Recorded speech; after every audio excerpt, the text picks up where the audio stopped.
People, deluded, I'm back again. I'm here with Curtis Shaw. I'm here with Curtis Shaw TV. Make sure early doors you're opening up another tab and you're subscribing to the guy. He's on 25k and he's growing. I'm on 35k. So if you haven't subscribed, subscribe. We're trying to get to 50, 100 and all of those sort of things. What are you saying, my dude? I'm good, bro. Happy to be here, man. We haven't done a show for a while. We've been talking obviously off camera and whatever, but yeah, it's good to be back here, man. Big up everyone in the chat as well. Come on, 28 people. Make sure you're getting in the habit of hitting the like button and, like I said, hitting the subscribe button on both our channels. I can't lie, there's something wrong with YouTube because I was trying to at you in the title and it's not letting me save it. Anytime I'm putting actual like, so they can just click your at in the title and subscribe. Have you set something up so you can't do that or something? Nah, but you know, most of the time YouTube, bro. Sometimes I'm putting up listings, it's not even showing up, and you never know with YouTube, man. It's a bit wild sometimes. This is why you lot need to make sure you're fitting the reminders of Curtis Shaw and me, So YouTube, if you look at the analytics, YouTube is probably what? I think it says 2% of video views. So you lot, videos are dropping, you lot don't even know. I know there's people that are probably in the habit of typing in Deluded or Curtis. So you lot all have to be on that. I hope you're doing well and safe as well, people. What have you been up to over the weekend, Curtis, man? It's been a stress-free weekend. I see you with the watch-alongs. No Arsenal, crucially. What have you been on?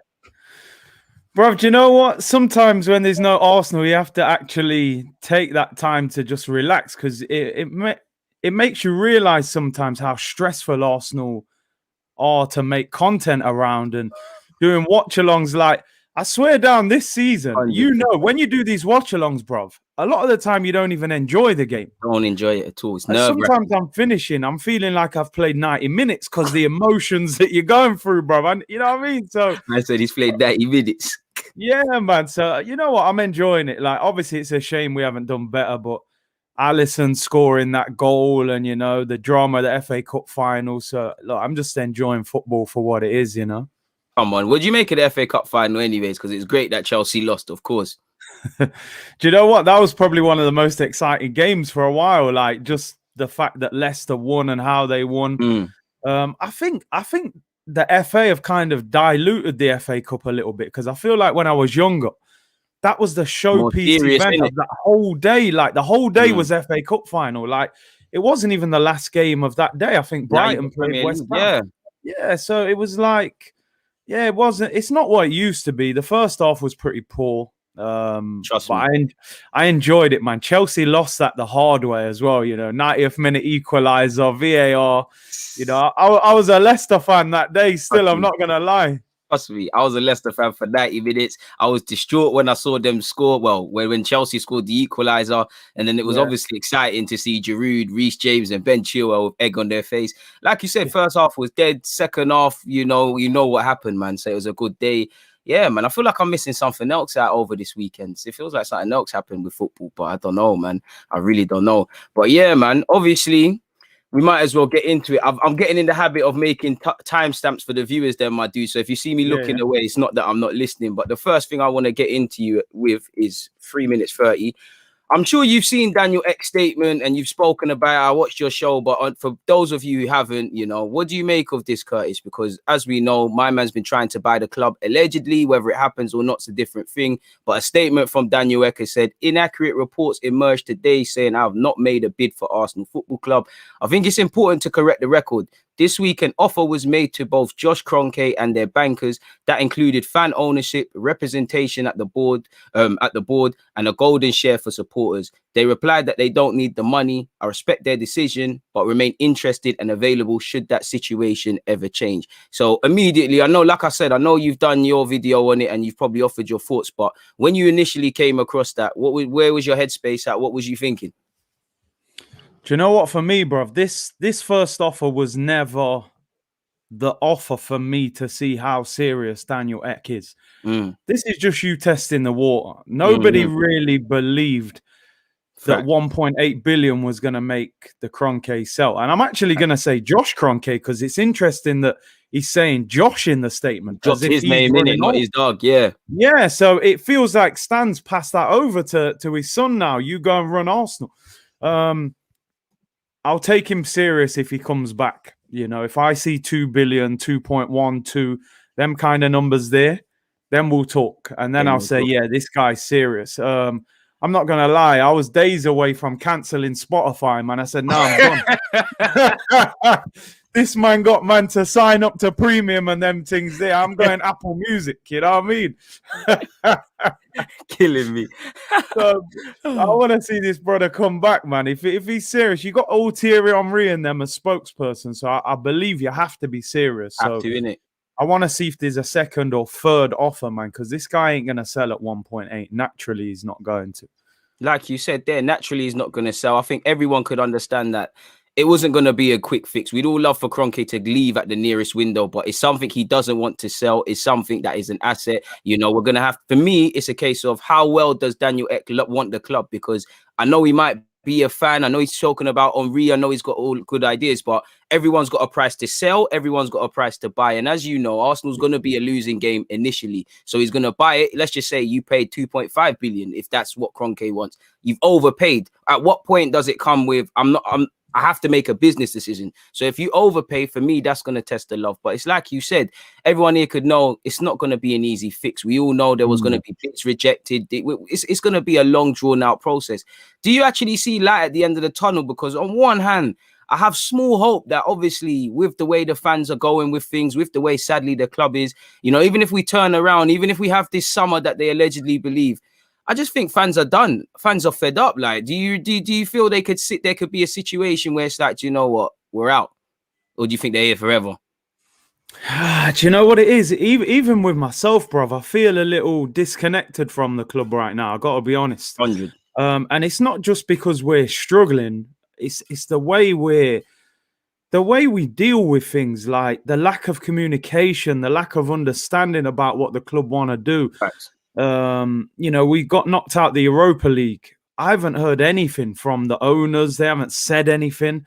You know, they could have made a statement and said, look, you know, Daniel Ek made an offer. We've rejected it. We're going to invest heavily. We're going to back the manager. They're not saying anything. So this is why, for me, like, I don't want to buy the merch at the moment. I'm not. Hey, I can't lie to buy that away kit. Sorry, people, I had to get that away kit. I hear what we're saying. I hear what we're saying about don't buy and things like that. But that away kit was calling my name. I had to, people. I had to, man. Allow me. I'll be back. But go on, Curtis. I knew you was buying that, man. You was thinking, yeah, that's gonna drop nice in the summer, innit? Look at it. It's all yellow and it's inspired. I see Saka and Aubameyang. I was like, you know what? Let me just copy it, and then the cycle continues, bro. Yeah. They drew you in. Listen, do what you gotta do, man. Do what you gotta do. If this guy can turn down 1.8 billion, I don't think a few kits will push him over the edge. But it is what it is. But now, for me, I just look at it like we've got to be realistic. We all want a new owner, but a new owner doesn't mean everything's fixed. You know, a new owner could come in and do the same thing as Kroenke and make money out of us. I think we've got to look at it and say that if he stays at the club and starts investing, that's still a win despite what's happened previously. We know he hasn't treated the club properly in the past. Sorry to cut you off, but that's a question as well to carry it on, in a sense of, do you think at the least the minimum, it might not be Daniel Ek coming in, but it's like you lot have to follow through with these promises now, sort of thing. But go on. Yeah, at least we're getting him in a position now where he's held accountable. He knows the fans aren't going to accept it. You know, I believe the pressure will intensify with fans in the stadium. You know, we saw that with Arsene Wenger. Still to this day, I believe they sacked Arsene Wenger because of the fans. They left seats empty. Once their product was being damaged, that's when they had to make moves on the manager, you know. But I just worry now with Arsenal that I think we're falling further and further behind. And I think clubs that 2 or 3 years ago were behind us are overtaking us. We're talking about Leicester. You know, Leicester for me right now are better than Arsenal, you know, from a playing perspective. Yeah, we can talk about history and fan base and all that, but at the end of the day, the main thing at a football club is what's happening on the pitch. And where you're going. And where are we going? Like Mikel Arteta saying, you know, players will still want to join Arsenal, but what players will want to join Arsenal? You know, will a top player in the prime of his career want to join Arsenal right now? I think really we're either a younger player that would see us as a stepping stone, or an older player that thinks, let me cash out, man, and get my little retirement at Arsenal now, you know? So I have to admit, I'm worried about the direction of the football club. And, you know, even if he invests this summer, is he going to invest enough? Chelsea spent 220 million last summer, and they're hanging on to top 4 right now. If they lose to Leicester tomorrow, they could be out the top 4. So even if Kroenke spent 120, 130 million, is that enough to bridge that gap under this manager as well? It's very difficult to say. So I'm worried about the football club, I have to admit right now. And as a fan, I do feel a little bit disconnected from them at the moment. I can't blame you for feeling disconnected because there's not a single facet. I think the only things we can hang on to what looks like our football club is the way the young players play, really and truly. That puts me on to the next part. Is it a sense of, do you feel like, obviously, how do I make it make sense?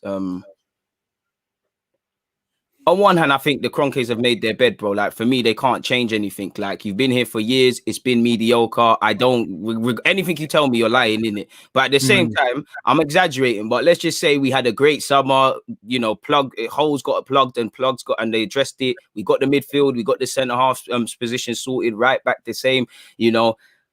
Would you forgive them? Because I personally wouldn't. They could sign Messi, Mbappe, all of these guys. We could win the Premier League. And I know it's easier said than done. I'll give them their fair dues for doing that. But for me, I won't praise them. It's a bit like people are saying, well, the Kroenkes actually put money for Partey. You should have. That's an area we haven't looked at. If you bought this club, Vieira, I'm not comparing him to Vieira, but that area hasn't been addressed. I can't praise you for bringing in Partey. I can't praise you for giving your new manager a centre mid that's vital to his game plan at the end of pre-season. Like, I can't is there a way where you could actually, I won't say praise them and be pro Kroenkes, but could you see like, all right, cool, you lot might have actually turned the corner now. We can actually roll with you. I'll actually forgive you lot and credit where due, sort of thing. For me, I'll never forgive them. I got to be honest, because I think if you mistreat something or somebody for years and years and years, this is it. And then all of a sudden, oh, now I'm going to look after you. Well, what happened in them years there? What was going on then? I will just say, like, I would acknowledge it. I would be like, all right, cool. Yeah, you spent 150. You got us some proper players. Cool. But I'm not going to start celebrating and bigging them up. Like, that was the bare minimum. The bare minimum for me was do your job properly. If we need a midfielder, give that manager a proper midfielder. Facts. You know, look at the people who defend Kroenke, who say, okay, he's spent money. Because we have spent money. You know, we've said it before. We got the most expensive attack in the Premier League. But if you're a business owner, you run any form of business, it's your responsibility what happens to that money. So if I give Arsene Wenger 35 million for a centre-back and he signs Mustafi and I'm the owner, and a year later I'm looking at it going, what's all this about? 5 million and our defence don't look no better. So the next time you come to me and say, yo, I need another centre-back, I'm going to be like, so what happened to that first 35? But this guy just constantly let things run. It all got out of hand. We lost Sanchez. We lost Ramsey. All these players that we should have sold. For free. Don't forget. Rejected 60 million for Alexis. Let man walk for free. Bad practices, you know. It's one bad having a bad owner, but people are just having bad practices and a bad culture. But go on, bro. I'll cut you off. Yeah, and it's taken years. Like, it's happened for so long that now it's going to take so long to fix that. Because your Chelsea's, your Man City's, your teams like that, anytime they got a problem, the money's there. You know, if Pep bought Nathan Ake in the summer for 40 million, he probably looked at him for a bit of pre-season and thought, yeah, he's not bad, you know, but maybe he's not quite the answer.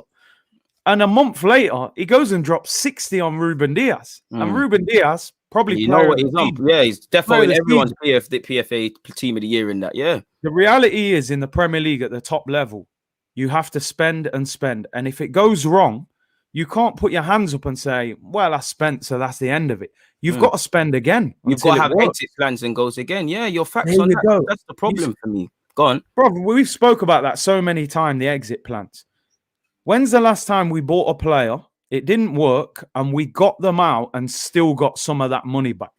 You know, I watched that, is it Haller who went to West Ham?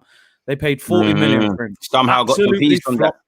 Got 25 million back. We're buying Mkhitaryan's, Mustafi's. We're having to pay these men to leave the club. Free transfers are proven expensive. It's mad. It's mad. It's mad. Why do we get no money back? Ramsey, Sanchez, Ozil, Mustafi, Socrates. We're having to pay these men to leave. So Yeah, for me, in back to your question, I'll never forgive the Kroenkes.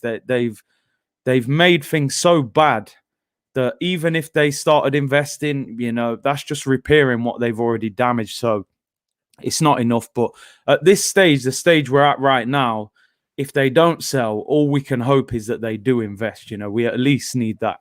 It's like you said, because for me, I mean, a blind man could see. You don't have to care about Arsenal to see the problems. Investing is only one of the things. I want you to learn, like you said, learn from the past, because spending is a problem, but to a degree it isn't. It's what we're doing with the money. It's the people you're implying to look after your money. Now, I'm sure if these same contexts apply in actual Stan Kroenke's business, and we looked at some of his other businesses, he's not going to do that. And this is why I call him incompetent, because he strikes me as someone that might not necessarily be the smartest in the room, but he's good at organizing the people that are the smartest, getting the best out of them and leaving to their own devices, which from a business point of view, that's admirable. From a footballing point of view, it's a problem because, in any walk of life, if you brought in Arteta and he's a novice manager and he's a new manager to a department, you're going to surround him with experience. You're going to send him on courses. You're going to do several things. As much as I may or may not want Arteta as our manager, I can't answer the simple question of, has he been given everything he needed? So how can I be surprised that he's failed beyond the only things he can account for?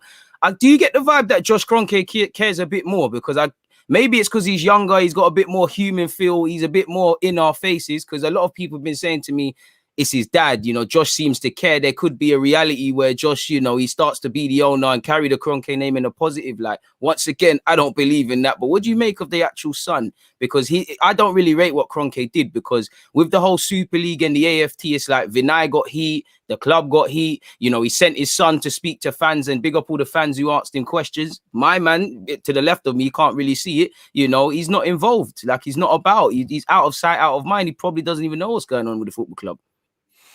I think with Josh, at least, Josh is of that kind of age group where he would kind of have a bit more understanding. I think it's difficult to blame Josh because at the end of the day, Stan's the one who's been running the club for all them years. You would hope that Josh at least has got that thing of like, I want to prove my dad right, I want to prove that I can take Arsenal and maybe be part of the recovery and say, look what I've done since I've been running it. At least he spoke to fans, that's more than his dad was doing. And he got a lot of heat in that interview as well. That, let's be honest, is not necessarily his fault. Does he care? It's hard to say, and it's hard to say. We don't really know. There's no evidence to say that him or his dad care. And, he's picking up the heat that his dad kind of left him. So I'm not really blaming Josh to a certain extent. To me, it's Stan and his son's just picking up the pieces. I suppose we'll see if he cares this summer and beyond. Because when I look at it, Josh, on the face of it, I don't know too much about what he does in America, but it seems like he's more invested in the Denver Nuggets. But it just seems like he's a bit, like you said, maybe it's because he's a younger guy. And Daniel Ek is nothing to do with the Kroenkes, but he's a slightly younger guy. They know how to speak. They know how to arouse the imaginations of fans, whether they're talking facts or was. And I think Josh has a bit of that. And like you said, I do feel he might want to prove his name right. But then I look at it and I think of, the infamous be excited, the infamous this is happening, that is happening, and all of this. And I just don't see it happening from him. It's like, for me, the money is one thing, the lack of ambition is one thing, but first thing first, going into the summer, for me, we need to make decisions in it, and I'm sure you will agree. Selling or keeping Maitland, Joe, all of these guys in the future, they might be the best or wrong decisions, but double down on it, because the money you get from that can be reinvested. Do I think they're sitting there with that? And I look at Josh, you look at Arsenal and you ask yourself, is this being ran properly? Surely you install people, you install a proper head of sporting director. You make sure you don't wait until the end of the season to restructure scouting. Fair enough, these things take time, but can I really be surprised if we struggle? I hope that's irrelevant, because I hope most football clubs and our club were doing the business or knowing what we're trying to do in the winter months. But can we be surprised if, like how me and you are sitting here, they're waking up today and saying, oh, we better get a move on, we better sign the centre mid, we better do this, we better do that? I'm not too sure, my bro. I mean, do you know what really bothers me about Arsenal at the moment? You think about since Arsene Wenger left, I look at so many different departments at Arsenal, the coaching, the manager, the recruitment, the players. Hardly any of those situations have been settled since he's left. You know, we're still looking at Edu like, oh, you're on trial. We're not sure whether you're good at recruiting or not. This is it. Same with the manager. We're looking at players and going, well, that's not good enough. We got rid of all those scouts in the summer. Now we're apparently working through a recruitment agency to bring scouts back. I know they specialized in sporting. If they are hold my hands up, but if they're not specialized sporting recruitments, it's kind of setting us back again, personally. Yeah, there you go. Like, surely you should know as a major football club who the best scouts are, and you try and cherry pick a few of them and build your own. Why are you getting a recruitment agency to bring scouts in? Like, the club, like you said, for me, the club are not being ran properly from top to bottom. It's constantly changing. You know, we went with Sven, then it was Raul, then it's Edu. You know, someone said recruiting via Indeed. Yo, I'm telling you, them man are on Indeed. I always said, imagine you needed a job, right? Imagine we needed a job, and a man said, email your CV, and you just send a blank piece of paper. That's basically what Arteta did. You know, man just sent a blank piece of paper and said, yo, I've never managed, mate, but I've got a good reference. He's saying he's got leadership because he's done Prince's Trust and all that. Like, that's what Arteta's going with. I don't know how he got that job, but no, these men are on Indeed and LinkedIn and that, looking at man's CVs. But even that though, surely this is where I have a problem, because LinkedIn in general, you know, it's an old boys network. Like, you can shout people that you should have shouted. It's like we don't even leverage that properly. So, like, I heard Edu's got the contact. Sorry, we heard Vinay the same. I don't really see it come to fruit. And for me, I think our club, we need to stop looking at one player to change things, one manager to change things, one external recruitment, because we're getting this contract Donny in now, Richard Garlick. Am I going to be surprised to see if contracts are still a mess? I don't know. Yeah, because remember when Huss Farmy came in and he was, he'd worked for Sky and amazing at contracts, but I still saw Aubameyang go down to 1 year and we're hanging by a thread. Is this guy going to stay or not? You know, and Lacazette's now at a year. So, you know, it doesn't seem to matter who they hire. Nothing seems to generally change. Changes, isn't it? And that's what worries me. You know, that's what worries me. They need a massive turnaround. I think it's, as much as I've criticized the manager a lot this season, and I stand by a lot of what I said, I think it's way bigger than him. It's way bigger than him. And if things were a lot more settled, he might have actually performed better as well, you know? That's it. I meant to ask you as well with Arteta. Like, I mean, I'm pretty sure we're at May now. We're at Europa League. We're at where we're at. What's your feelings on him now? Because I think everyone can agree, you know, there's not a single reason to keep him, but we're not shouting Arteta out, because it's not to necessarily praise him, but it's a sense of we know how much of a problem our club is. Where are you at with Arteta now?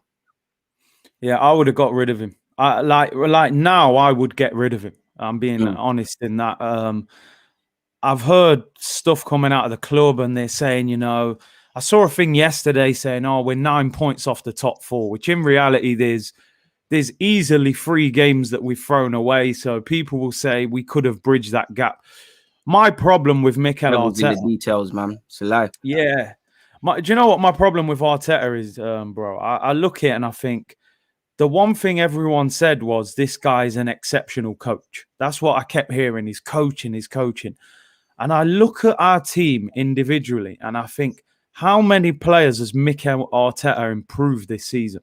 You know, there's not many. You could maybe point at the youngsters, but some of them were on that trajectory anyway. So, you know, has he improved? Yeah, you know, I think Saka was going that way anyway. But no, it probably helped Saka improve, like 1v1 finishing or something, but I wouldn't give him that, you know, because Saka just needed a platform, plus that's Emre. I wouldn't praise you for playing out from the back, because, again, Emre put that in when fans didn't want that. You're a midfielder. I can't see the midfield.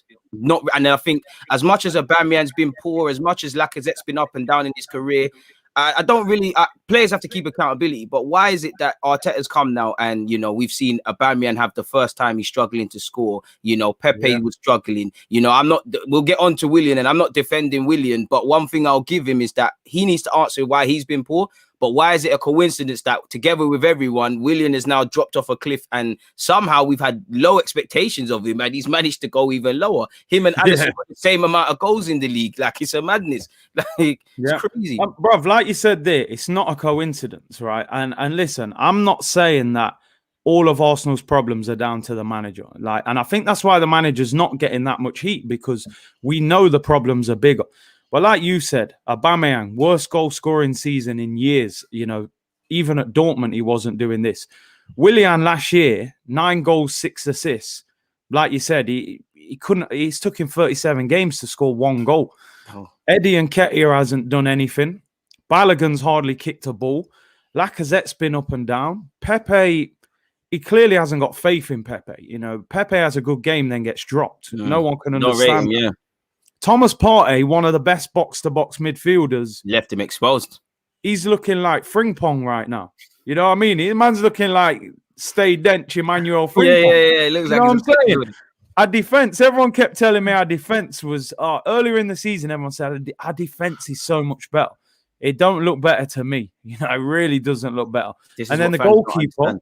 Now everyone's saying, yeah, if the goalkeeper don't want to stay, maybe you can get rid of him. So he's made the team worse, in my opinion. I think we look more dysfunctional. And now you've got players, allegedly, like Granit Xhaka, players that most of us are not that happy with anyway, turning around saying, I actually want to leave. I don't even want to be here. That's what I wanted to. That's what I wanted to get at you, and that's actually a question we're speaking about. So let me make sure I make a timestamp of this. You just allegedly, you kind of indirectly alluded to it, and I touched on it on my live stream, bro, in the sense of we've got a double whammy. We've got an owner who don't care. We've got Arteta making mistakes and not making mistakes. Players have got to take a lot of responsibility, because for me, I always believe if I'm a player, yeah, the owner might be this, the club might be that, and Arteta might be the third, but I care about my personal pride. And especially when I hear a lot of these guys want to move, I think you should play as best as you can, because surely that's the difference between a Champions League move or whatever, which some of you lot don't understand. As much as I criticize Arteta, well, you said it there, you know, we've heard Leno wants to keep it moving. XHAKA, 2 years, wants to keep it moving. Bellerin. I've got no issues with these players wanting to do this at their ages when I remove my love from Arsenal. But when you've got them, at a point we had Mustafi, Socrates, Ozil, people who were half-heartedly thinking. Obviously, I'm throwing a bit more into the wild. Do you feel we was always going to struggle to get a new mentality, a new siege mentality, and show that when you've got players who, yeah, across 90 minutes, they might be motivated, but tomorrow they might be thinking about a move. You ain't really got 100% committed. Like I said, on one hand, I believe regardless of you wanting to leave and stuff, you can still be committed. But when I look at it, it makes me question, was this always doomed to fail on top of all the obvious problems we've spoken about? And you know, especially when you look at it, at least Leno, Bellerin, Granit Xhaka, David Luiz at his age, I struggle to comprehend that he's just woke up and said, I want to leave. That's been a decision that's plagued him all season. So has it always been a loser's game in that? And that's where I get Arteta, because again, you can't sign new players. So again, I always give guys the benefit of the doubt as much as I believe it. But it's like you've kept these guys as your main nucleus of the team. So how can you build a new mentality, you know, new sort of things? You look at Saka and Smith Rowe, one key part is that they've got allegiances to you because you're giving them a chance, and they've got that youthful naivety of playing away from Arsenal's problems, wanting to play. You've got players here who have been here under Wenger. You've got players here that are probably contracted longer than Arteta. So do you feel it was always doomed to fail? Because on the best of days, these players are not motivated, and half of them are thinking about moves, and every week you're hearing this guy like Sabas is here on loan, man are saying La Liga and then this and that. You have a bunch of these players. Even if I go back to Mustafi, he wanted to move. Man are making him captain and all these things and saying, I want to give you a new deal. And you all saw what happened. Maybe the club vetoed that one. I don't know. But what do you make of that? No, I think you're right. I think that comes down to the lack of leadership within the football club. We've said for a long time, the mentality on the football pitch at Arsenal, the lack of leadership. We don't have even an obvious captain, really. And you look at our team. A lot of people have questioned Aubameyang as captain. Some have been screaming for Tierney. But Tierney's only 23. You know, he's only been at the club a little while. You know, I think because of his commitment levels and his attitude, that stands out. And people say, make Tierney captain. But maybe he's not even ready to be Arsenal captain. I think then you're looking for a leader in the manager. And when things were going well, when we won the FA Cup, we were beating big teams. You could see it connecting. You could see players believing in it. The problem is when it started unfolding, then you start to see all the gaps start appearing and the problems start. Who's hiding and who's on this thing and who's not? Yeah, you know from day one when Aubameyang, like guys as well. Go on. Yeah, smash the like, people. When Aubameyang's brother made that comment about Arteta when he got the job, you can tell that Aubameyang wasn't sure about him getting the job, being that he's a manager that's never managed. When you win the FA Cup, you're playing well. You say, cool, you know, I'll be patient. I'll put up with that. But when things are going wrong, you're going to look insidewards and say, do you know what, bro? This guy's never managed, and maybe that's what's unfolding now. So I just think the lack of leadership, and then you look at the staff members around Mikel Arteta, I don't think anybody is really convinced by, you know, that you've got one brother wearing earpods, you got another guy. You know what I mean? Now he's wearing one earpod, you know, and then the guy behind him never moves. It's maybe he's always known Daniel Ekwas coming all from one day, and he's been streaming. I might allow him still. No, but I think the whole setup, man, there's a real lack of leadership at Arsenal, and I think having a top manager in, a big boss, would have at least been the start, and then you get players in. See, the problem is I find it difficult when I look at players like Granit Xhaka, and I think, to me as an Arsenal fan, I think he's lucky to be at Arsenal.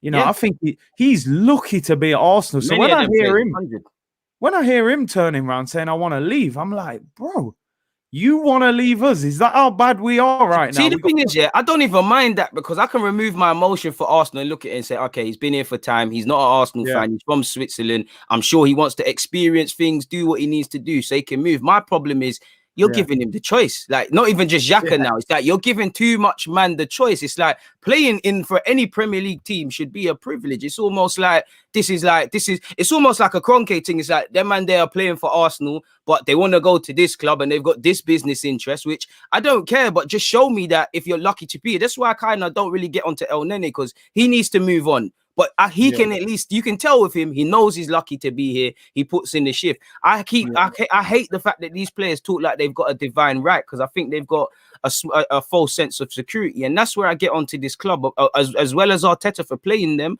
but the club, because it's all about the spine. Not to, you know, Xhaka and David Luiz have been vital for our team. That tells you everything. But if you're a businessman, if you want to be footballers, you can't build a spine. For me, with Leno, with Bellerin, with Xhaka, and these sort of guys, you know, you can give Leno a better defense and you get a tune. But we've been here. I've been saying Leno is shaky. Leno's a bit dodgy. He's not my sort of keeper. But I think fans are overdoing it with him. So it's like, how could you ever? And it's like, in tough times, I have to see bravery. So it's like, did Arteta go into the dressing room and say, you know what, Saka, Smith Rowe, Tierney, Gabriel, Partey, you lot are my guys, we're building this new mentality, and then got scared, saw how vital the other guys were? At the time, Ozil and them man there were there as well. Did he think, you know what, for this year, I'm going to play the game a bit. I'm going to make you lot feel important and all of these sort of things. Or it might be, he actually rocks with these guys and they've snaked him, because if I take it at face value level, bro, all I've heard is, you know, we wanted Xhaka at City, Xhaka's my guy, Xhaka this. And I don't think Xhaka is good enough to be beyond a squad player, but this season, fair enough, we're 9th, 11th, wherever, it tells you everything. He's been all right. Leno's still, you know, you got to give him a bit of credit in the bank. Bellerin is Bellerin, but it's like, did these lot say no to it? Did you and try and gas them and they all said, you know what, brother, I'm not really down for this, you know, really and truly. It's crazy. It's like he said, man, Xhaka, I don't know about more leverage, but the fact that he can leverage this team. And that's the problem. Like, they're in the last 2 years, and it's almost like I get the feeling they believe that we need them more than they need us. That's what I believe with a couple of these, man. And I think we've made ourselves vulnerable. That's the thing, because like you said, these men have got a couple of years left on their deal. You've made them feel important, you know, by playing them all the time. And I think he's kind of backed on these players. And now, you know, for them to all turn around and sort of say, nah, we want out, you know, no Europe, you know, we don't like the direction this is going in, man. So we need to get some coins. We need to get coins. But what I want to see with Arteta, listen, you can't sell everyone. This is it. You got to get you out of some, man.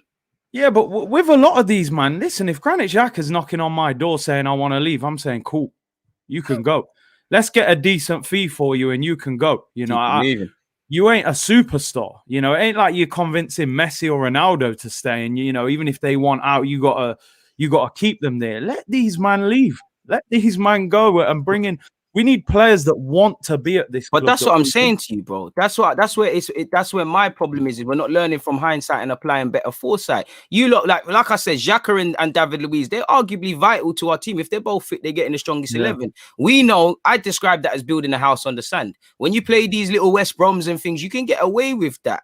When you play a certified team, it's a problem. When people talk about us improving defensively, you're never going to become a great defensive side with these players because it's no criticism of them. They're going to show their shortcomings. You're going to hit a glass ceiling. You know how you look at the greatest defensive sides in the world. Fair enough. Collectively, there might be some man that weren't good, but individually, they are good defenders, if not through ability, through how they read the game. So we're not going to get that far. And for me, the biggest pet peeve is the midfield because Arteta, you was a midfielder, and there's still that would have been the one thing I would have said. listen, next summer.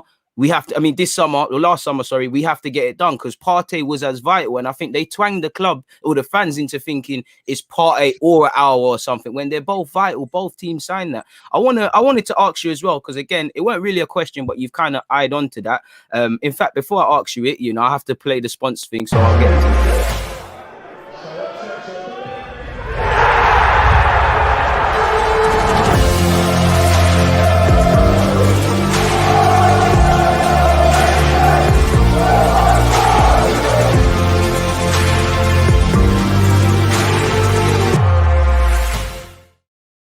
Yeah, so people, Leicester are holding this year's edition of the FA Cup. But if you want the last ones, hit up the description or the links in the chat. But as I was saying before that info break, Curtis, man management now, because obviously I know you're a man. I've been on your channel numerous times. You've been, at first you was trying to just allow it and say, you know what, cool, I'll give him the benefit of the doubt. And then it became a bit more glaringly obvious that this might be a problem. Now, personally, I see good examples of his man management and game management. I see terrible examples of it as well. And especially for me, it's come when we've had multiple competitions to play in and we've had to rest certain man and whatever. Like, again, I'm not here to sing Xhaka's praises, but he's vital to the team, as we kind of agreed, rightly or wrongly. He's almost ever present. He's very durable. He's hardly had any injuries. You've pushed him to the point where he's unnecessarily got injured in the build up to into one of those games. You look at away from that, Partey, again, I go back to Spurs. We've heard Bellerin has played with an injury. Odegaard's come back from the international break and we heard he was playing with an injury. Do you feel he manages players a bit well? Because I keep hearing he keeps saying things like a player will get injured, something will happen, and he'll say something like, "Oh, the player really wanted to play this and that." And I have an issue with that because not to praise Wenger because he's not here, but one thing I liked about him, he's not really trying to play players if you're not 100% fit. These players, they care a lot more than we give credit. So Xhaka, Partey, all these guys I've said, they're always going to want to play. Don't you feel you have to save man from themselves? And arguably there's been times we've lost battles and lost the wars. Like even David Luiz's injury, he gets injured in what's essentially an unnecessary game for him to play in. We could have left him to train a couple weeks. Who knows? He could have been there on Thursday. I don't think he's the difference between us winning or losing. But at the same time, he's a leader. So can we really be surprised? A man said, I'm funding the death of Arsenal. Bro, if you're signed up to BBC, Sky News, or any of these things, you cannot talk worse. If we go, listen, you lot show me your houses and I'll go through all these products in your house and show unethicalness. Don't think you're high and mighty because you ain't bought an effing kit, but carry on, Curtis. Hey, I'm tired of this. People talking to me like I'm like they're Jesus. Shut the hell up, man. I see someone say that they're disappointed in me. Don't put your faith in people you don't know, but go on, my guy. Hey, come on, bro. What was he saying?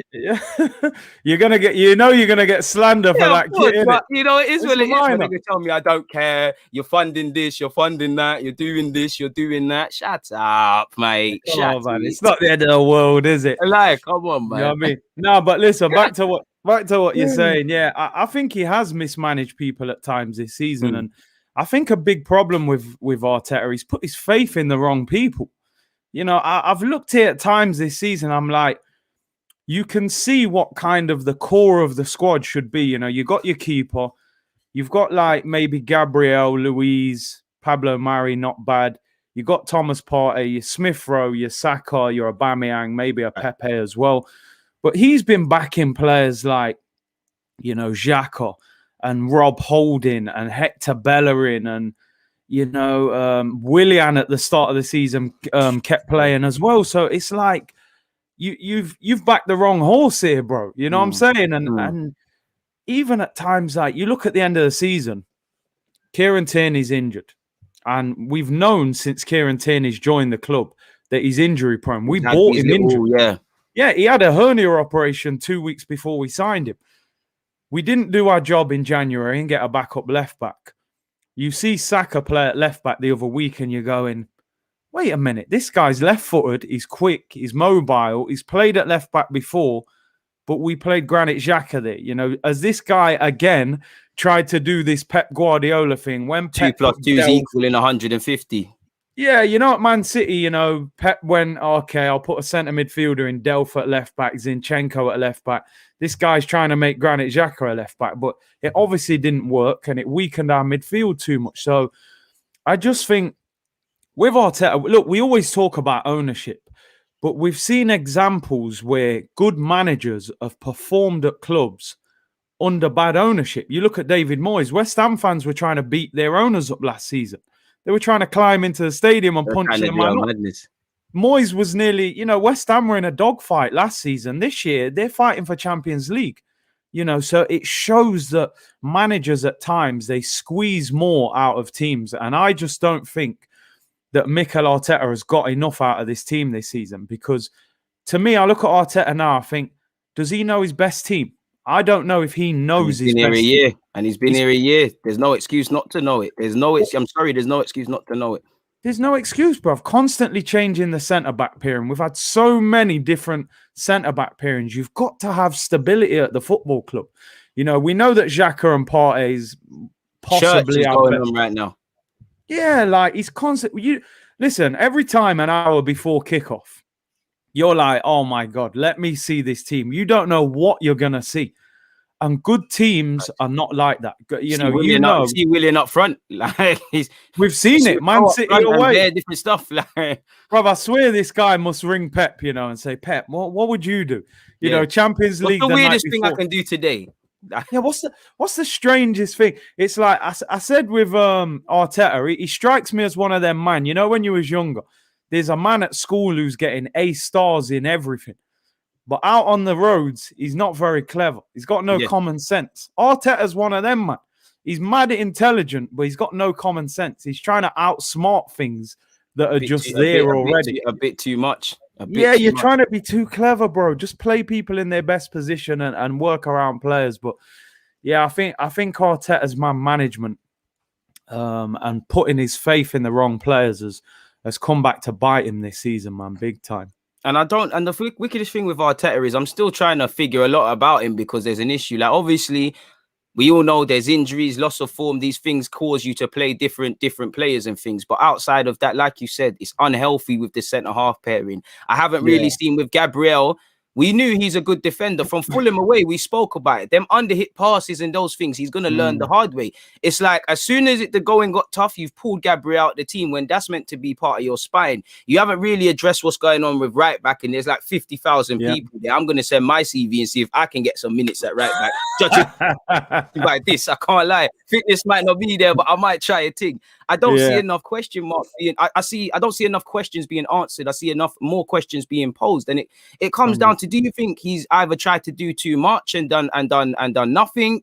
Do you think he's overcomplicated it? Do you think he's underestimated it? Do you think he literally just doesn't know his best team? Because I just feel there's just way too much mix and matches and things going on.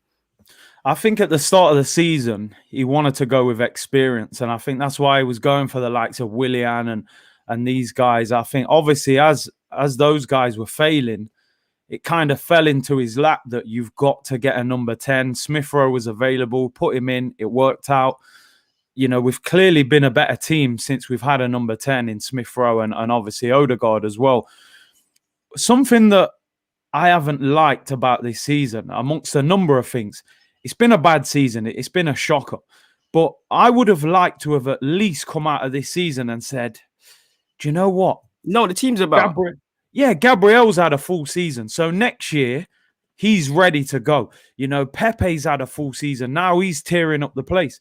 I think Gabriel at the start of next season will still probably be making those mistakes. You know, Pepe will still be a little bit inconsistent because you still haven't given them the time to develop, because Gabriel got player of the month 3 months in a row. No, you're not. You're not a bad player. You don't become a bad player overnight. And this is where I have the issue with, bro, because it's like we're meant to be signing young men with potential. Like we've got Balogun who's come through our academy. You know, these guys are not going to be what fans or people think overnight. So but game in, day in, day out. How are you turning to that? And I look at Gabriel and Saliba, and I'm not worried for them, but I'm worried for them because I want that as our partnership 9 times out of 10. But as you know, youthful, inexperienced, naive, there's going to be times one's going to need to be pulled out. Same way you could play 5 games and it's great. You'll play 5 games and you're appalling. I don't think fans understand that. So when I look at it, who's going to be your centre-half partnerships? Is that going to be a new centre-half? Like, is it going to be Marie and Saliba or Gabriel and Saliba or a new one? Who's the left-back consistently if it's not Tini? Who's the right-back? Because again, and now who's goalie? Because again, that affects your ability to play out from the back. If you can't play out from the back, your midfield's irrelevant. Your strikers are irrelevant. That's before we even talk about pressing. So it's like, I just feel he either doesn't understand his players or sometimes he needs to tailor things. Do you feel you've learned anything about him this season? Because when I look at it, I do think I've learned a lot, positive and negative, but I feel when we look at these big games, I haven't learned anything in a positive way in that I know you can turn up a team for a big game. I know you can be what I call proactive, reactive in that we're going to be reactive against a team like Chelsea and because they're better than us, but we can be proactive in planning around it, you know, shutting up shop and doing what we did. And it's like everybody was praising that Chelsea game where fair play, we won the game, but it's like in a positive way, I already know you can do that, Arteta, in the top games. I know you can sharp. It's about what's the meat of the season, the 38-game period. Yeah, no, I agree with you. Listen, we're decent in big games. You know, he seems to be able to find a plan of how to get results in some of those games. But it's these little teams that have cost us this season. You know, Burnley took 4 points off us this season. Don't make me cry, Curtis, on my live stream, man. Bro, come on, 4 points, Burnley, bro. Come on, like... Wolves have been terrible this season. They took 6 points off us. Do you know what I mean? These are the games. You know, people, I keep seeing all these things. Oh, Arteta's beaten all of the top 6 managers. And well, how many times have you played them a week? Yeah, but what's he doing against, you know, Sean Dyche and them, man? This is Dean Smith. No disrespect. Dean Smith. Yo, Villa took 6 off us this year as well. Their team. You know, Everton took 6. Took some points as well. Maybe not 6. Yeah, so it's not just about beating a Chelsea or whatever when it doesn't matter. Let's be honest. We won a game the other day that didn't matter. You know, it wasn't a masterclass either. Chelsea dominated that game. Scumbag win, facts. It was a scumbag win. You know, I'm all for it. Sometimes you got to do it. I'm all for winning ugly because we can't play nice football, bro. Yeah. I'm all for it. I think, look, what I would say with Mikel Arteta, because I don't want to look like I'm just constantly slagging the guy off. I think he cares. You know, you could see that he's deeply hurt when we lose. I think he's passionate. I think he's got ideas. He's got a lot of ideas. But it's about the basics, putting those ideas together. And when you've got a lot of older players as well, your Aubameyangs and people like that, can you change their game at that point in their career? I do think something's changed with Aubameyang and him because I spoke about it on my live stream. I think I wouldn't say the relationship's broken, like they're not chatting and stuff, but am I wrong in saying something's gone on? I don't want to speculate, but it's like they seem like they were doggies. He said, yeah, he more or less said, I thought Aubameyang was up his own arse. I see he's humble in that. We hear how he went to Aubameyang's house and played a key role with the contract. It feels like away from, you know, being late and being dropped for Chelsea, away from, sadly, what's happened with malaria and his mum, it feels like there's something there between them two because I look at Aubameyang's face sometimes. He does look a bit disillusioned. Bro, for me, this is where it comes down to the man management. I think that, like I said, with the comment with his brother, I think when Arteta got appointed, he probably wasn't sure. But we finished the season very well. Aubameyang was on fire. 2 goals in the semi-final, 2 in the final. He's the captain. He won a trophy. He probably sat there and said, you know what? I'm starting to believe in this guy. Signs the contract, commits himself to the club. You saw the way the season started. Aubameyang's playing left wing, hugging the touchline, putting crosses in. He must be thinking, what's going off here? Eddie Nketiah at times was playing up front. You know, he had a bad start to the season. Obviously, we hit Christmas. He changed it around a bit, put him up front. He has malaria. His mum's not well. He turns up late. All of that stuff was going on. All the time, Mikel Arteta subs him off all the time. You know, he's taking the armband off, dragged off. As a striker, even as one myself, the level I play at and whatever, you know that in the last 10, 15 minutes of game, you're bagging some, innit? You can get goals. This is where space starts opening People up. start getting tired and switching off. You're taking him off all the time. How often do you see other top teams taking, whether we like it or not, Aubameyang is still our star player. He's still the big man. Against, where did he take him off? Was it Villarreal? He took him off. Villarreal, he hit the post. Am I right in saying that? Because I almost feel like I'm lying saying that. That actually happened, didn't it? All right, cool. I'm telling the truth. Bro, do you know what? I don't think I've ever been so angry in a watch-along at that point. I lost my head. He hits the post. We need a goal. I see the picture of Lacazette coming on. I'm like, yeah, both of them up top. You know, go for it, last 10. I see Aubameyang coming off. I was like, no, please don't do this to me. So I think Aubameyang's slightly disillusioned. He's probably sitting there thinking, I'm at the back end of my career now. All them big moves have disappeared. People saying selling. I stayed for you, yeah. He ain't going to no Barcelona, Inter Milan now. You know, he's out of form. He's on 300 grand. He's 32 in the summer. He's had a crap season now. If anyone was to have half a chance on him. Yeah, exactly. So I think, and as I say, you know, Mikel Arteta, and I don't know him, so I don't want to make too much of a judgment. He doesn't strike me as like the warmest of managers. I don't think he's going to, you know, he looks a bit stern-faced. He's quite arrogant at times in the press conference. Like, listen, it's my way or the highway kind of thing. So non-negotiables. We know how did that work? Yeah, the famous non-negotiables. Till you like when the supply teachers try to be strict, and you just like, yeah, sir, yeah, I hear that. Whatever, mate. You're only here for a day anyway. Yeah, so, I'm still leaving. I'm still going to lunch at 1 p.m. anyways. You're not telling me nothing. Like, you know that one. So, and look, to me, if you're the manager of a football club, you need that star player to be in your pocket. You need him to be working with you. So, no, I think there's a little bit of friction between Aubameyang and Arteta, definitely. Taking him off too much, man.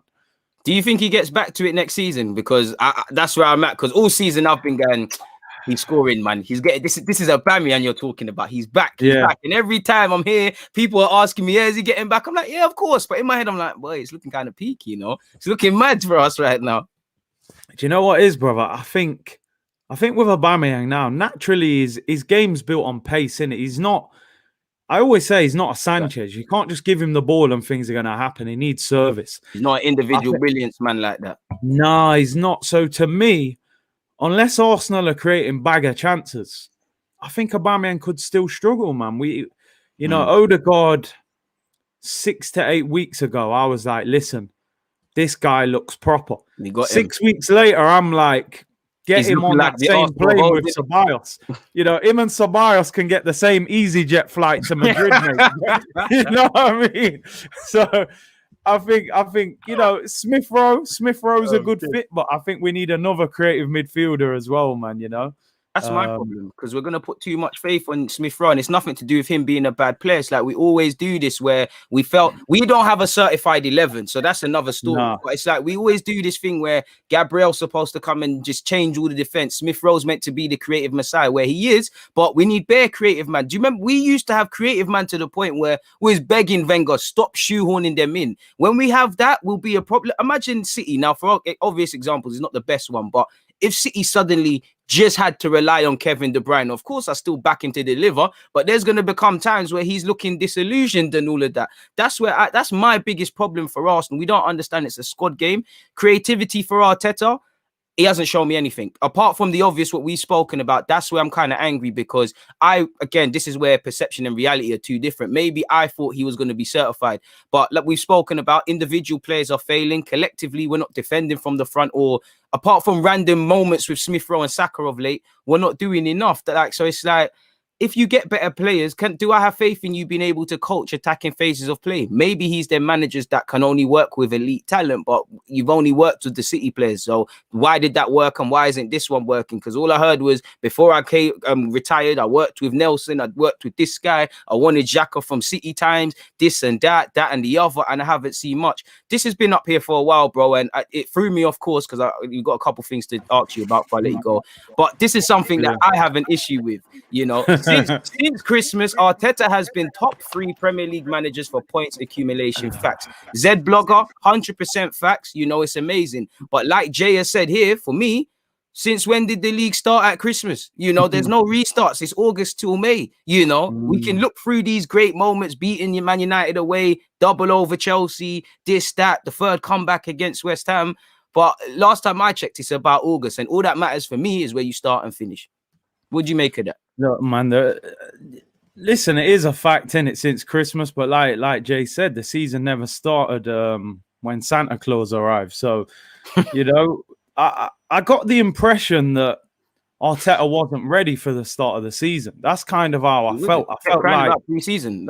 Yeah, he was using the start of the season like a manager would use pre-season, like, let me figure out what works, you know. And that's why we were getting slapped up by teams randomly. Like, by the time he figured it out, it was too late, you know. The league was already gone. It's already gone. He still had a great opportunity in Europe. And this is my problem with Mikel Arteta. You'd figured out some sort of formula that was working to a point, right? There has been an improvement. You go to Villarreal away. Now, we know Aubameyang wasn't fit. He was on the bench. Lacazette wasn't there. Everything was stating, play Gabriel Martinelli up front. They're slow at the back. Your false 19, yeah. Play him there. But you tried to be too clever. You picked the wrong team, and you cost us in the first leg. And then it's always a rescue mission with Arsenal. You know, we always have to go behind to win, or we're hanging on, or, you know what I mean? We're never in control. Fine margins. Yeah, all of that. And 90-minute game last time I checked. Do you know what I'm saying, bro? And I look at Arteta, I think you played under Arsene Wenger, attacking football. You've coached under Pep, you know, one of the best attacking managers you're going to find in the world. And this football, like Ali's saying there, the football is shocking. Shocking, bro. You lot are being nice. Like, the football's dreadful, bro. Like, I'm sitting there thinking, you know what? If ever there was a season that fans couldn't go to games, this is probably the one that I'm glad we haven't. Yeah, because I don't want to go and watch that. Arteta's out here saying he needs the fans. Bro, fans will be falling. The Emirates isn't the best of atmospheres. On the best of days, we'll be falling asleep. You know, certain players, certain guys smoke weed before they go. They'll be falling asleep, having naps on the ground, in the ground, and that. Like, yeah, once again, the Emirates is quiet, so we'll be falling asleep. It don't make sense, fam. It don't, man. The guys asking for fans. Them same fans will be calling for your head, bro. You know them ones. Arteta's lucky there's been no fans there. And do you know why I have a problem with that, bro? It's because obviously we can all see our players are poor. Certain players are not brave enough. But I do have an issue because there's teams below us somehow and there's teams above us in the sense of they're playing better football. Have they had a preseason? Yeah. Have they got better players? No, it's just the managers had clarity. There's been individual moments where, you know, I look at Leicester to a degree, Spurs, West Ham. There's been a couple of occasions we played some champagne football consistently. But why is it not there? Second half against Sheffield United in the first game, why is it not there? I have to say it's because either the players are not retaining information or taking it on, or there's a lack of coaching the attacking phases of play. And I'm not gonna lie, the attacking needed to be improved, but I did think defense was the priority. That's where I think Arteta's where he went wrong was balance, because I think he tried to focus too much on defending. That's why we look good in these top 6 games, but you've got to do more than that against the low block. This is why we're doing things like drawing 0-0 against Crystal Palace and things. And you made a great point about fine margins. It's like, we might, depending on what happens, the first 20 minutes might be bad, but we end strong, or we start poorly. We end strong, but we started poorly. And then we find ourselves focusing on that, or we focus on the VAR and stuff like that, in which I have no problem talking about them. They all play parts, but it's like, for me, it does feel like we're blaming things away. And one thing about Arteta, I like that he has siege mentality, or tries to, but these players don't ride for you like that. And it does come across as, for me, arrogance, but almost in arrogance, and not just, sometimes there's humility, bro, in just saying, we were second best, we were poor, we need to do better, we did this, we did that. Sometimes it just feels like everyone in their nan could see, and even the Athletic is saying it now, some rumblings, this is how some people feel in the club. Sometimes man just have to call a spade, like the Villarreal game. There's nothing to say about that, you know, missed chances and all of this. We was just dead. That, you know, I think that's the thing. He's got no balance. He's either got a bag of excuses, or he just doubles down the other way, personally. Do you know what, bro? You're right, because this is something I've had a problem with Arteta. I've said he's done about 5 or 6 interviews since that Villarreal game. I haven't heard one interview where Mikel Arteta's gone, yeah, some of it's my fault, or I made a mistake. All I hear is, you know, we need more time, we've improved, this, that, the other. And I'm like, sometimes you know, when we beat Chelsea last week, Thomas Tuchel said, I made too many changes. I made 7 changes and I shouldn't have done it. That's it. Yeah. And I don't even think that was the reason they lost. But just saying that, it helps fans. It helps. Yeah, because in, hindsight, they had enough chances to win the game anyway. But at least he came out and took some accountability and responsibility for it. I think with me, like I said, the biggest problem with Arteta, we've had a bad season. It's been a terrible season. But I just want to see progress in certain positions where I could have looked at it and said, do you know what? We've been poor, but look at the football we're playing. Imagine when you get 2 or 3 new signings in that. But I'm looking at this team now and I'm going, yeah, but you can get a couple good players in, but what's the style of football? What's the philosophy? Why is Thomas Partey suffering so much in this team? It's because of what's around him. It's because of the system. I always said when we signed Thomas Partey, we'll pollute him with the rubbish that's around him. And that's what's happened. That's what's happened. Yeah, that's what's happened. We've got him on the ball trying to dictate play. He didn't do that at Atletico Madrid. He won the ball. Manager freestyling, man. The manager's freestyling. So he's got he's going to be here next season. The reality is they're not going to sack him. I think that's why he's talking with so much chest, because he's had that phone call saying, you're getting the summer, you're going to be here. I think he'll get the first 10, 15 games. The fans will be back. Christmas will get long. Christmas could get long. Christmas could get very long if you guys don't pattern up, in my opinion, because there's got to be a full guy, surely. I mean, the thing is, a lot of people say he needs more time, he needs better players. I get that. 100%. That's true, in my opinion, as well. My problem is, because Arsenal are not a club that just spend and spend and spend. Man City can buy the wrong player, they'll fix it the following window. If you give Mikel Arteta money this summer and he buys the wrong players or the recruitment's not good enough and it doesn't work, what happens then? You've got to sack him. You bring a new manager in. Are you going to back that manager again to fix it? Arsenal don't usually do that. So this is why I'm concerned that I'm going to be interested to see what kind of players we can get, because he can talk about Arsenal all he likes. The best players want to play in Europe, even if that's in the Europa League. They want to play in Europe. And to me, it's going to be very difficult for us to get the top players in. What Arsenal have to do, I think they have to get smarter with their recruitment. This is it. Get in early. This is what I mean by when I say learn from hindsight and apply better foresight. You've known for a while, even last season, when I gave David Luiz a new deal, that he ain't got too much legs left in his energy left in his legs. Go and find that ball playing centre half with personality. Go and find that left back. This is why when I'm linked with Bertrand, I have a problem. Not from Ryan in isolation. I wouldn't be against him as backup, but it's like that just screams to me reactive, because you look at the players. Even Partey, yeah, we wanted Partey for 2 years or so, but if he has a release clause, is he staying? Is he staying at Atletico or coming here? You never get the vibe that Arsenal want these players. The best assets, people don't want to sell. You have to make it worthwhile. So you either put the money down, like you said, or have better scouting. Because there was a point where I didn't feel scouting was the problem. We'd identify players and just sit on our hands. Now it is actually identifying players, and that's where I feel, on one hand, where I have an issue. What do you make of this guy? He said, I feel like we're overrating the squad and underrating the task Arteta has on his hands this season. Personally, my thoughts is I don't think so. I don't think anybody overrates that squad. I think if you was to speak to a universal Arsenal fan base, yeah, you've got some special Arsenal fans, but the only players they really rate is the Haaland boys and a little Martinelli and a Tierney and a Gabriel and a Partey here and there. Everybody else isn't good enough. About 7 names max.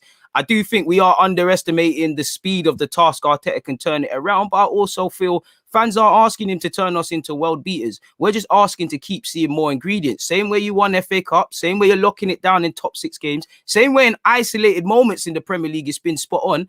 Why have we gone over a 38 game or 36 game calendar, if you want to call it that, 37 or whatever, where we haven't seen consistency? There's no excuse for that. There's no preseason, none of these things. You should be there. Of course, for me, his job can only be as good as the tools he's given. You can't bring a man a spoon and tell him to dig a 6-foot grave. He's going to be there forever, innit? It's a myth. But at the same time, a good tradesman, doesn't blame their tools. They get the best out of their tools. And is he getting the best out of his tools? Some of them, yes. Some of them, no. I feel like I'm in a bit of a relationship with Partey. I mean, with Arteta, pause, because I don't actually want to sack him, but I want to sack him. Like I agree with everything you said. It's like, bro, there's no way. Like Emery got sacked for less. I've got no allegiances to Arteta. I'm allegiances to Arsenal. I just feel with Wenger leaving, there's been too much I'm Emre, I'm Arteta, I'm not this, I'm not that. It's like, man just want to serve their own egos. So there is every reason for him to go.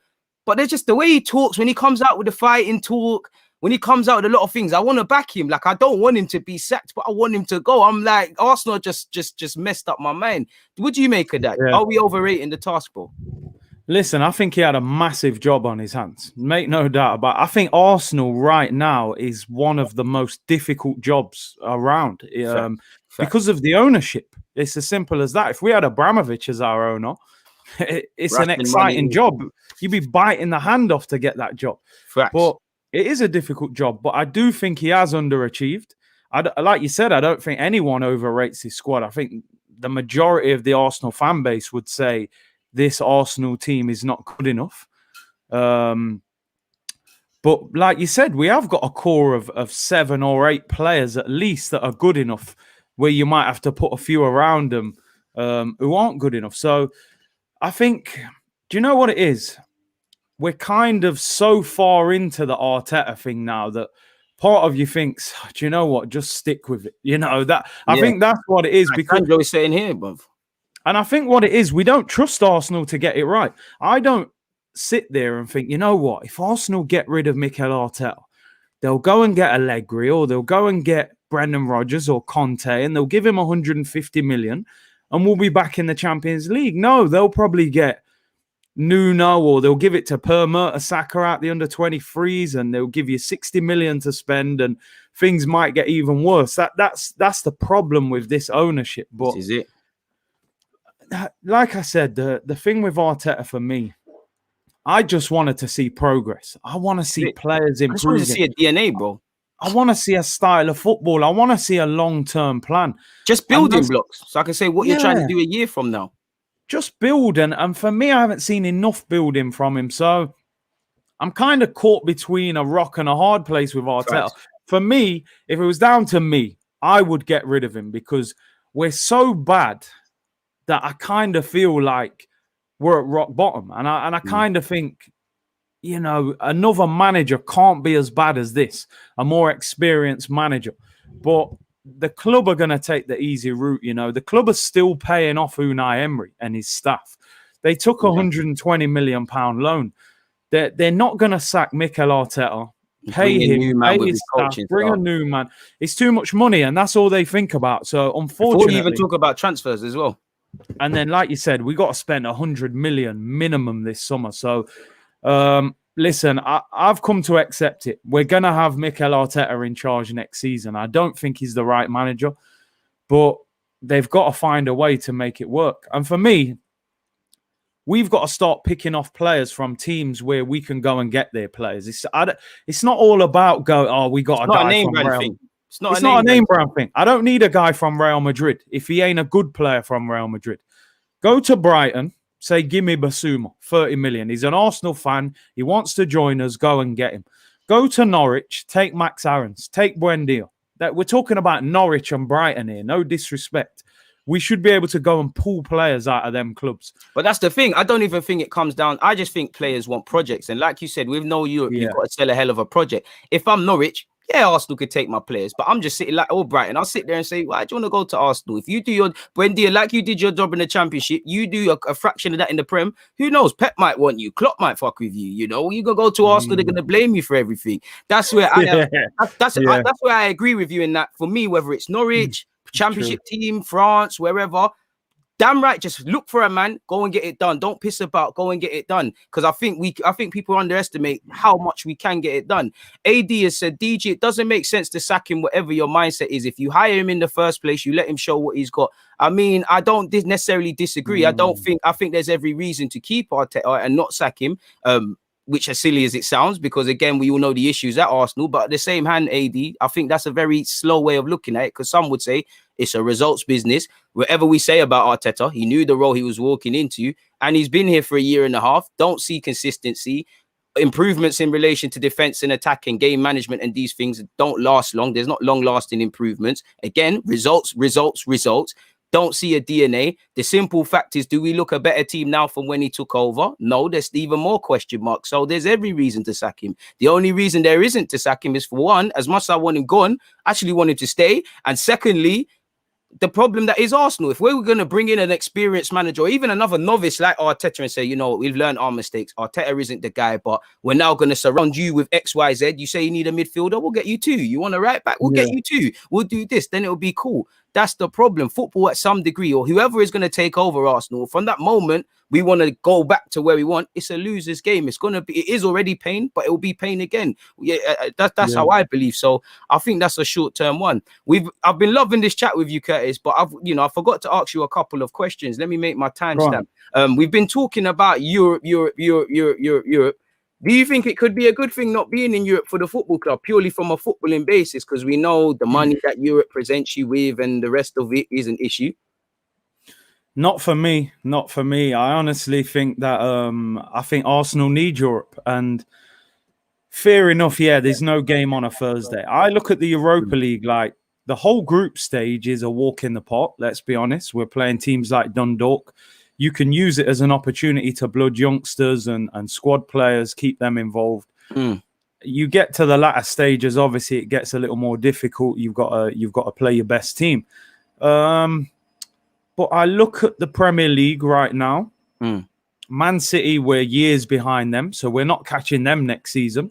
I think Liverpool will be back to business next year when Van Dijk and them guys are back. You then look at Man United. They're going to finish second, so we're a long way behind them. Chelsea, depending on how they finish, you know, they're going to invest as well. Leicester in the top 4 won the FA Cup. There's a good 4 or 5 teams there that you think when you list that stuff off, bro. I'm not even gonna lie. You're already thinking next season, can we get top 4 with that scenario in front of us? I'm already thinking next season at best we get 6th or 5th. Maybe we get back in the Europa League. So nah, not for me. I think Arsenal need Europe. I think because of the owner we got as well, he will use Europe as an opportunity. He will say, look, man, I can't quite give you as much money because there's no Europe. So as much as I don't like the Europa League, being out of Europe for Arsenal is shocking. We could even end up in that Conference League, man, which... Imagine doing watch-alongs in that, bro. Bro, I don't even know what time them games are. They could be at 8 in the morning. Who are the opposition? You know what I mean? Is it even on TV? I don't know I don't know what kind of competition that is, man. But... yeah, man. No, I think we needed Europe. I know Arteta will dress it up and say, yeah, we got more time on the training ground and this, that, the other. But finances. We needed the money, man. And it attracts players, bro. Players want to play in Europe, you know. Even Ryan Bertrand, like you said about Ryan Bertrand, I'm even seeing something that he wants to play in Europe. You know, players want European football. So 25 years Arsenal have been in Europe consistently. So I think it's a big blow, man, for the club. It is, but we're going to have to work with it, aren't we? You know, hopefully, to me, I think the best we can get is Europa League next season, top 6. Do you still think we can? You kind of jumped on it. Do you still think we can get Europe? Now, I know you're not singing from the rooftops, and I know you probably don't expect it, but the mathematics are there. Palace and Brighton, I'm personally scared of that. Like, I don't like playing Brighton. I definitely don't like Crystal Palace away. 6 points, things go another way. What are you saying for that? Like I said, I think top 6 will go. I've looked at the fixtures of those teams, and I don't think we'll get Europa League. But that 7th place, which is obviously the Conference League qualification. That's not impossible, but would you even want to be in that? I think that's embarrassing. Truthfully, I don't. But it's what it is. Palace away is... we got a bad record at Palace, man. I saw Zaha and Eze the other day, man. I'm thinking that there's no guarantee we win that game. So you never know. All we can do is try and get 6 points. It'd be great if somehow we fell into the top 6 and got Europe, but I wouldn't bank on it, man. I think we've left it a little bit too late. Fam, your facts. And lastly, before I let you get out of here, I've saved the best till last. There's reports on obviously David Luiz leaving. We've spoken about him, but rumors of Willian, you know, apparently European clubs, MLS.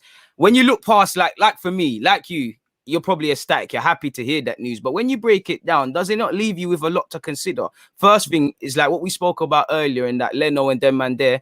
Do we want them to be moved on or they want to leave? Now, granted, some people don't care, but I think there's a massive difference in the two. Secondly, when we break it down, how are we going to let Willian go? Are you going to get a transfer fee, which I don't believe in? Are you just going to let him go for free and then supplement some of his wages? Because I can't imagine another club taking that on. There's so many blurred lines. Where do you see that? And what was the point then to cost young players opportunities? Martinelli, Pepe, Reece Nelson, and the rest of them. It's crazy. Yeah, I mean, first of all, obviously, like any Arsenal fan, I'd be happy to see him come out of the club. But I'm like you in the sense that you've got to ask more questions than answers, because number one, he had his best season in terms of numbers last year at Chelsea. So how come he comes to Arsenal and he can't do anything? Is it him? Was he not motivated? Did he not really want to be here? Did Arteta sign him? Did Edu sign him? You know, those sorts of questions. Why did you give a 32-year-old a 3-year contract on so much money? He's obviously getting worse. He's not at the top of his game. And then after a year, you've decided to let him go. And like you just said, there's no way we're going to get a transfer fee for him. No this chance. Is it. He's going for nothing, you know, because an MLS club aren't going to pay 200 grand a week or whatever. So literally. It's another mistake. It's another Mkhitaryan. It's another winger that's old that we're giving money to. And this is my problem with Ryan Bertrand, like you said. Ryan Bertrand is a solid Premier League left back. He would be a good backup to Kieran Tierney. What my problem is, you look at Peter Cech, you look at Willian, you look at David Luiz, and potentially Ryan Bertrand. It's another 30-plus-year-old on the way down, who's going to want big wages. They're former Chelsea as well. And you think, why not get a young left back? Lives in London despite playing for Southampton as well. Lo and behold, linked with Arsenal. Yeah. Not being cynical, but is the motivation to sign for this club football only? I don't know. You tell me. So it's a bit of it's another retirement plan, isn't it? It's comfy for him, man. Let's get a club in London that's going to pay me. What can man tell him? Do you know what I'm saying? So they've got to look at the direction. You know, I see a thing there. They were talking about players that we've signed from Man United and Chelsea. You know, Gallas and Silvestre and all these, but we've given them Van Persie and Ashley Cole and the creme de la creme. They're getting our best players. We're taking their leftovers, bro. We need to stop that, man. So, and like you're saying, Bertrand's going to ask for 2 or 3 years. So, I mean, I would have liked to have seen Mitchell or someone from Palace, young, upcoming, hungry. You know, I want players like that at Arsenal. But yeah, let's get Willian out the door, man. And listen, we got a lot of players to get rid of. We got a lot of decisions. I think the one thing that gives me hope for this summer is that we've got assets this summer. You know, we got 5 or 6 players that we can sell where you get a little 15 there, a little 20 for him. And it all adds up. And it all adds up. But it's what we can go back into the market and get. That's going to be the biggest thing. So time will tell, man. Like Dermot saying, we don't want no sloppy seconds, man. We need to go and take their best players, bro. You know what I'm saying? But that's the thing I look at it. Do you think all the business will be done? Because I think fans do need to temper their expectations. We're not going to get everyone we want out and bring everyone in. No. What I say is I want to see 80% to 90% of the business done. I personally, my hope lies on, and obviously the season is whatever happens, but my hope lies on if a centre-half comes into this club, if a right-back comes into this club, if a centre-mid comes into this club. If none of these things happen, then it's a myth. It's a myth. It's a myth for me. Bro, we need, like you said, we need a right back. We need a first team right back, not no backup. I think with David Luiz going, I think we need an experienced centre back to come in. Obviously, we're going to have Gabriel and Saliba. Mavropanos, I don't know what will happen with him. We need at least one centre mid because Ceballos we're not going to sign. XHAKA may go. El Nenny's got a year left. They could all go potentially. Obviously, Guendouzi, Torreira, maybe he keeps one of them. Joe Willock's had a productive. What are you doing with him? Because this one, I'm all options on the table for me personally. What are you doing with Joe? Do you know with Joe, right? I think Joe's got potential because he's got a goal in him. He looks a better player at Newcastle because I think Steve Bruce gives him freedom and says, go on, you know, make them run. Let me play devil's advocate. Yeah, I don't believe this, but could man say is that his level? Secondly, could man say the way he's playing at Newcastle isn't the same at Arsenal? Because I think Steve Bruce understands the player a bit better, because when he was at Arsenal, he's doing the false 9, he's doing the 10, he's playing box to box more or less. So yeah, go on, bro. Do you know what? If Newcastle get anywhere near 25, I would probably let him go. And I don't like letting young players go, because you never know what they're going to become. 30 and a sell-on clause for me, man, something like that. I don't think Arteta will get the best out of Joe Willock. I just don't. I've seen him play under him. He looks like the system doesn't work. The role he's playing in is not the same. Ashton says Steve Bruce to Newcastle. Yeah. But nah, for me... I don't know about that, Aston, but shout out to you, man. 25 to 30, I'm cashing in on.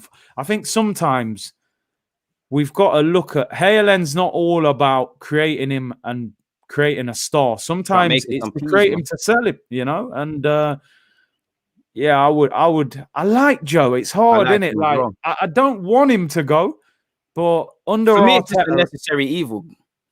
If they're saying 20, I'd leave it. But if you can get 25 plus sell-on clause, I'd let him go. I think we've got bigger problems right now. I would take the sacrifice and buy someone else. Because I've said it before, I think Joe has the ability to surprise people. He's got the ability to, I think he can be better than people give him credit for. Like you said, I don't think he's going to be Martinelli, Saka, Smith Rowe, but that doesn't mean he can't be an important player.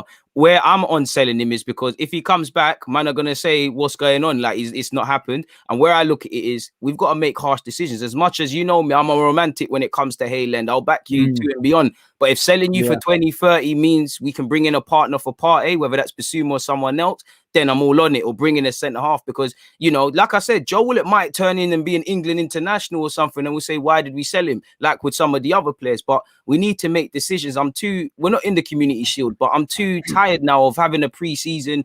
Maitland-Niles will look like he's leaving, he's going, it's all gone. He'll play in the Community Shield. We're keeping him. We need to go into this window. We're selling my man. He's gone. There's nothing else with that. And I do think, sadly, the young players can raise funds for us. And we just need to be smart. And this is where I believe where we should have been planning. Because if a man tells me he hasn't had a pre-season, you know our signings are poor, then for me, we have got to be planning this going into this season. We can't just wake up in July and say, we need to get rid of this, we need to do that. And when you consider there's international tournaments, how great is our preseason going to be? How hard is it going to move players on? Because Copa America, Torreira's going to be there. Does he want to sort out his transfer before or after? If it wants to be sorted out there, then we've got to throw literal manpower behind that. How much is that slowing us down? And that's where I look at Edu. Who is around Edu? Because, yeah, there's obviously people involved, but I don't see significant powers that be. It looks like we've got a small workforce. So how can we deal with multiple transfers? Yeah, you're right. Like, you know, he keeps talking about pre-season, but like you said, it's the Euros, it's Copa America, there's qualifiers and stuff. So you're not going to have players on. I just think with Joe, I like Joe. If we were in a better situation, I would keep him. But I think at the moment, everything's got to go into that first 11. You know, we need to get all the money that we can. And under Mikel Arteta, I don't think I don't think it's really clicked, and I would use this good form to actually cash in on him. And from what I'm hearing, Joe Willock sounds quite happy to potentially go there. Why wouldn't you? Because you're playing week in, week out, more or less. You can't go back to that, or maybe because he has been on the bench a couple of times, but you're closer to that squad. Let's be real. Yeah, I'm sure. I think Joe's naivety has cost him development because they've all wanted to be at Arsenal. But let's be real. There must be in the back of your mind. You know you're not playing if XHAKA is fit, if certain other guys are fit. You know you're not playing. It's like Joe forced his way into the lineup, obviously Europa League, and he played against Leeds, and then he nosedived off a cliff. So I don't know, man. But it's like you made a crucial point in that, you know, maybe this is just a good fit for him. Maybe he's not an Arteta sort of guy. I know Arteta loves him, but the way you're playing, there's no strengths for Joe. You know, when you look at Joe's recent games at Arsenal, he's looked good when we've needed him to press teams, when there's been space, when we've needed a low block. Currently, I don't see a need for Joe Willock. Yeah, he makes the box-to-box runs, but he's not a pretty player. If they've got 11 men behind the ball, you can make them runs forward, but you're going to get outnumbered. Suddenly, you see the IQ of a player and things. Sometimes it just needs to be done. And for me, crucially, if we sell, man, it is what it is. I've had you here for a minute, though, man. So what are you saying in relation to Palace, man, to wrap this up? What are you saying for Palace? Palace, you just never know with Palace, do you? Because Zaha and Eze, man. By the way, that Eze, man, I mean, listen, Serious. I'm a big fan of Zaha. I would have loved to have had him at Arsenal. You know, maybe it's too late for him now, but that boy Eze, man, I'd be looking at him in the summer. He would be expensive, but he's a mad player. Even that Pereira at West Brom looks a decent. Yeah, good squad player, you know. Well, play a lot for us, but how much do you think that is? 20? Yeah, because they've been relegated. He wouldn't be that expensive. He's not an international either for Brazil. But in terms of Palace, I think he'll be difficult. I watched them the other day, man. Was it yesterday? In fact, they beat Villa. Villa, yeah. Zaha's ripping man apart. Eze, they're not even Benteke's scoring. When he's scoring, you know, it's madness. You know, there's problems because he don't score that before. And I think Roy Hodgson. I read that this is Palace last home game, and Hodgson they're saying could be leaving, so they're gonna want to go out, you know, with a bang. So I think this will be a tough game, bro. I gotta be honest. I think it'll be a tough one. Obviously, I'm hoping we get the win because 2 wins, you've got to ask questions and. If other teams slip up, maybe we get in Europe, but I think it'll be a hard game. It depends on the team selection. You're right, man. And for me, I look at set pieces. That's an area I think Palace can hurt us, but that's an area I want to hurt Palace as well, really. You know, I'm going with a...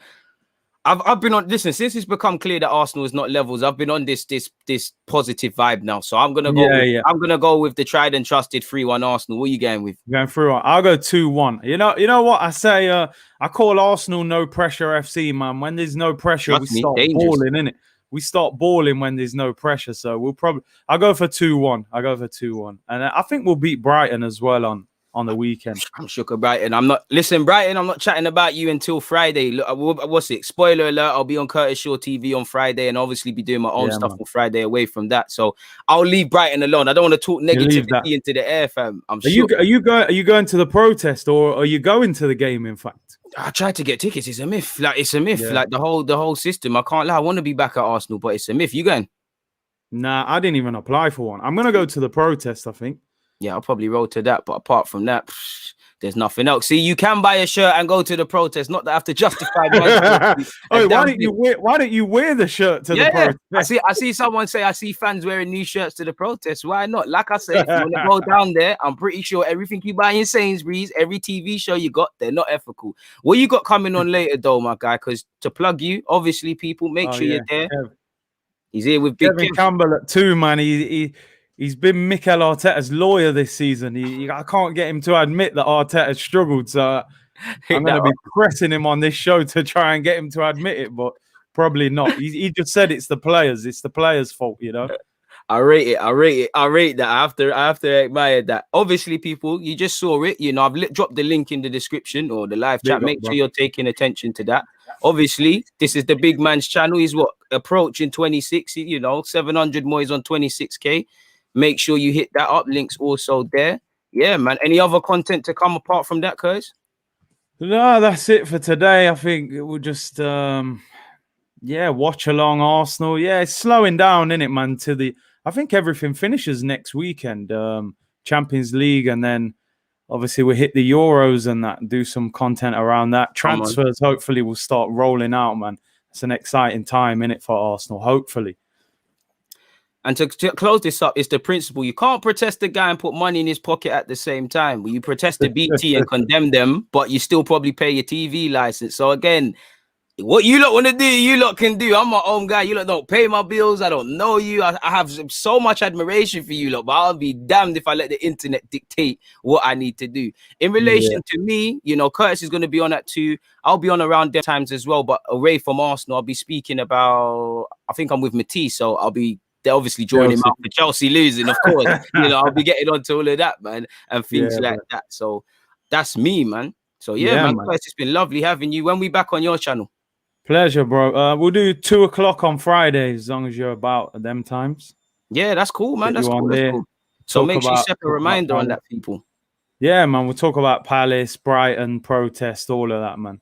Come on. So, yeah, man, Curtis, love for doing that. I'm going to get out of here with Curtis. I'm going to leave you lot with a commercial. We're out.